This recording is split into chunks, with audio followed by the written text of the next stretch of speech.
আসসালামু আলাইকুম। আজ আমি খুব সহজ একটা বিষয় নিয়ে কথা বলতে চাই। কিন্তু বিষয়টি আমাদের সমাজের জন্য খুবই গুরুত্বপূর্ণ। আমরা অনেক সময় দেখি কিছু ঘটনার পর মানুষ আইন নিজের হাতে তুলে নিচ্ছে। কেন এমন হচ্ছে? এই প্রশ্নটা আমাদের সবার ভাবা দরকার। এর পেছনে সবচেয়ে বড় কারণ হলো বিচারহীনতার ধারণা। মানুষ যখন দেখে আগের অনেক ঘটনার বিচার সঠিকভাবে হয়নি, তখন তাদের মনে তৈরি হয় একটা ভয়ঙ্কর অবিশ্বাস। আইনের কাছে গেলে কোনো ফল হবে না।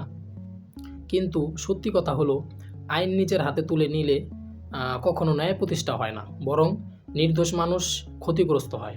একটি ঘটনার বিচার না হওয়া আরেকটি অন্যায় করার লাইসেন্স হতে পারে না।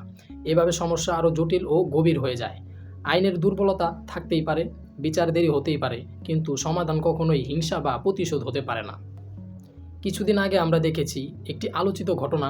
মানুষ আশা করেছিল যে বিচার হবে, কিন্তু যখন সেই বিচার স্পষ্টভাবে সামনে আসে না, মানুষের আস্থা ভেঙে পড়ে। এর ফলে কি হয়? মানুষ ভাবতে শুরু করে, যদি আইন কিছু করতে না পারে তাহলে আমাদের নিজেদেরই বিচার করতে হবে। এভাবেই শুরু হয় সবচেয়ে বিপজ্জনক পরিস্থিতি।